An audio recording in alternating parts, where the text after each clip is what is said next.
Yeah. Yeah, I think about how much I miss Mama and her stories, and I wish I could have been.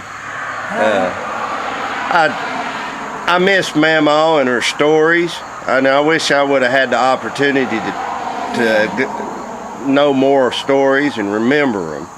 I know, Anyway. when they lived up in Chumley, that's where all of Papa's children was born at and raised at.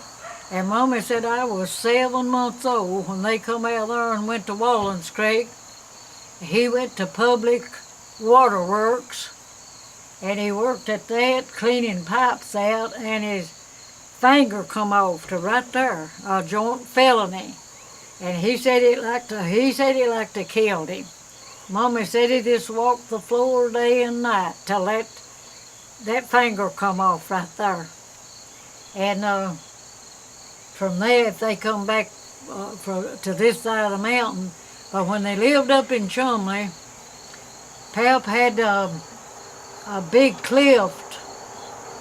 Here's a big long cliff, and all of the neighbor boys and girls had wrote initials and wrote with carbide lamps back in there.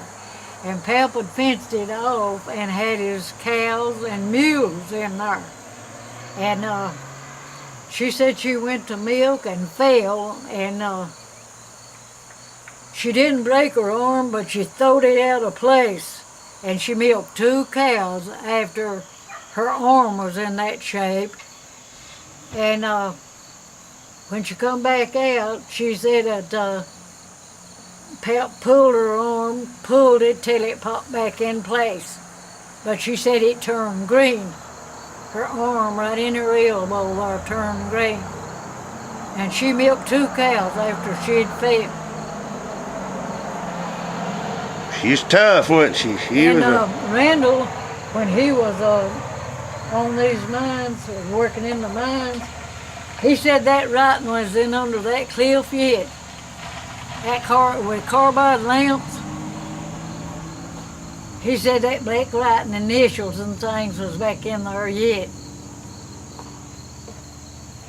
Yeah, I'd like to go up there and see that sometime. I reckon. You couldn't go up.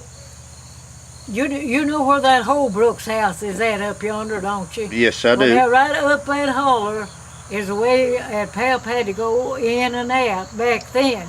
But now Randall said after all this coal and stuff went to getting out, you go up Laurel and go around that mountain and go to that cliff. Randall knows how to get to it, but men that knows how to where the mining roads is at. Yeah, that'd be a good one. I always heard that they was airheads and artifacts and now stuff. that picture in yonder that I've got of the family, I don't know where you got any of it or not, but that's Pap's house, and all of them are sitting on the porch. Yeah, I've got that picture. That was before I was born. Mm-hmm. Little Pearlie, Mommy had little Pearlie in her lap when she was a young baby, and Paul was just a few months older than Pearlie. Yeah, that's a good picture. Yeah. It is. Geraldine's girl come in from Florida here several weeks ago, about a month ago, and she took a lot of my pictures down and took them out of the frame and took pictures of. Yeah. That's the way you do it, Aunt Virgie. Yeah, she took them out, right out of the frame, fixed them back just like they was. Yep.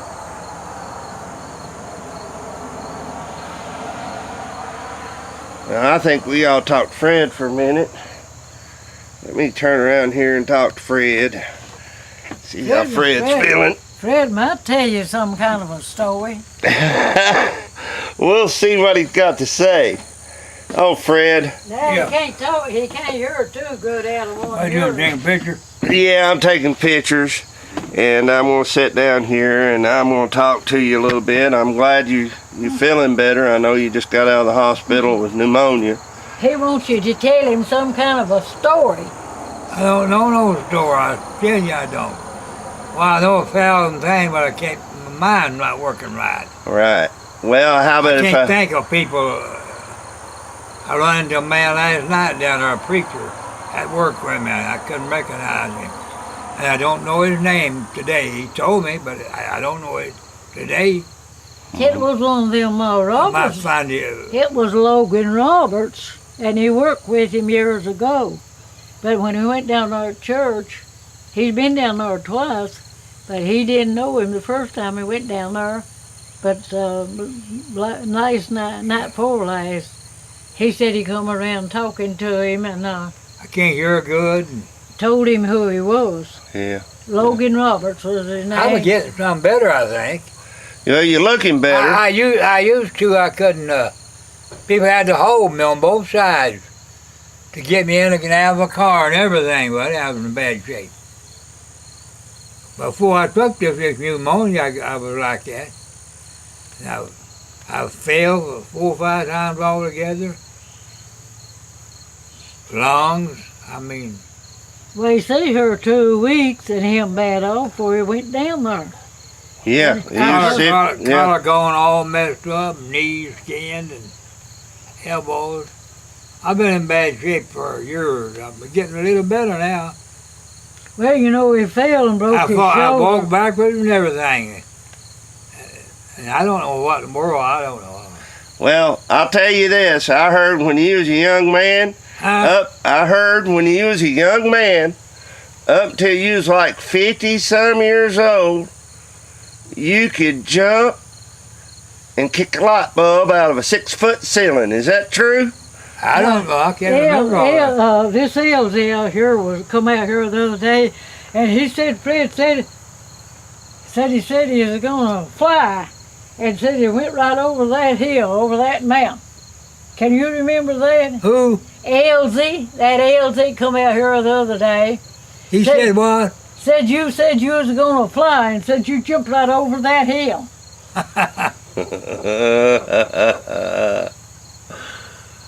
Fred, it's good talking to you. It's good seeing you, my friend. You know. Yeah, it's been a while since you've been up here. Yeah. It's always fun talking to you, too. Yeah. How much that cost you? It didn't cost me anything. My school said, Randy, we think you all right. We're going to let you use this as a tool for your work. Yeah, go ahead and snap me when you get ready. I've got you snapped right now. I've got good pictures. Yes, sir. Does it show anything there on your face? Well, it shows you in color. It shows your hat, and it's got a little TV screen that I'm looking at while I've got the camera pointed at you, so it's recording live. So well, now you send us one of those. I will send you one of those, Fred. And yeah, you got our address. Yeah, I do. Does it keep on talking? Hear me talking? Yes, it does. Yes, sir. Oh, yeah. Yeah, and you look good, my friend. I swear you've got a good picture going here. How old are you? Oh, I'll be 94 this month. 94 this month. Well, happy birthday. 28th September, 1918. I'll be 88 the 11th this month.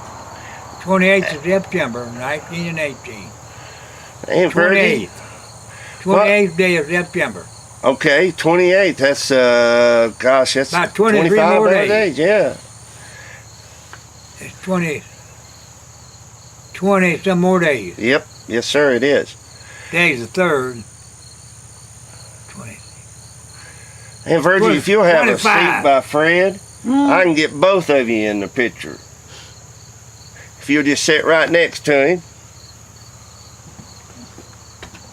Sit right close to him. Yeah, sit right next to him. I know y'all have seen a lot. You know, you've seen the hard times and you've seen the good times. We went through a lot, me and Fred has, and we worked hard. What was it like going through the Depression for you all in the 30s and the early 40s, right before the war? Oh, it's a long time, buddy. Yeah, I'm working back then. I was out west. Arizona, and all those places back in the 30s. 3 sea camps. The 3 sea camps. Yeah. The government started that. Well, he's been everywhere when he's in the Army. He's been in different places. Did you fight in World War II, Fred? No, I didn't. They're going to ship me back to Fort Knox to drill recruit when the war broke out. I was good in the Army. Well, I'd say They so. picked me out of all 235 men. They picked me to go back, send me back to Fort Knox. When the war broke out, they started drafting people. So they was going to send me back to drill recruits at Fort Knox. I was discharged from Battle Creek, Michigan. I was in Indianapolis, Indiana, 12 miles from that big city, Indianapolis, for a while. And then went to Fort Scottsdale, Michigan. Did you do road work or did you do dam work? Huh?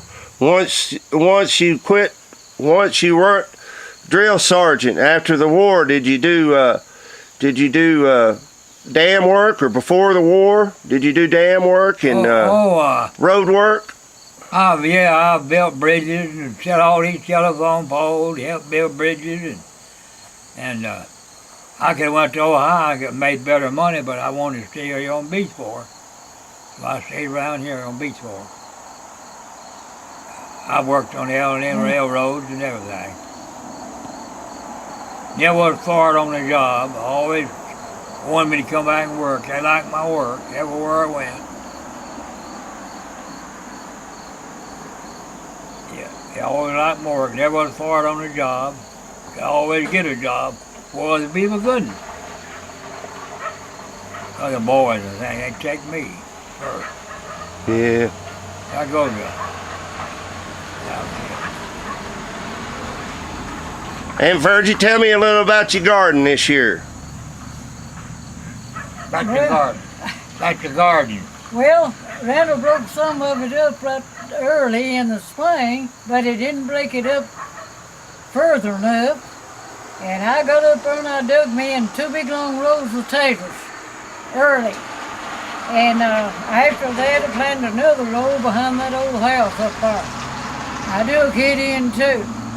And I put out tomato plants, and I raised tomatoes and canned 30-some cans of tomatoes.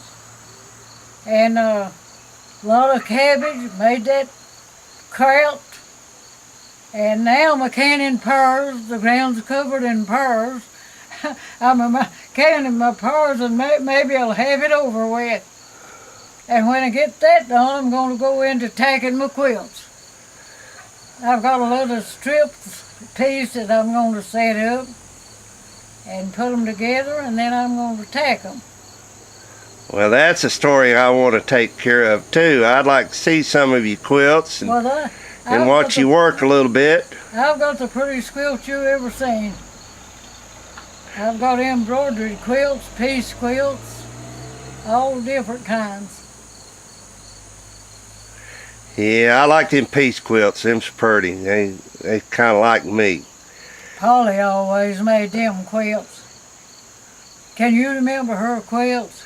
Yeah, I kind of wish I had one, Aunt Virgie. I swear, I miss her and I miss that stuff. But you know, I guess there ain't nobody got none of her quilts. I don't guess. I guess they were all if they do, maybe Wanda might have one, or Marilyn or Dan might have one.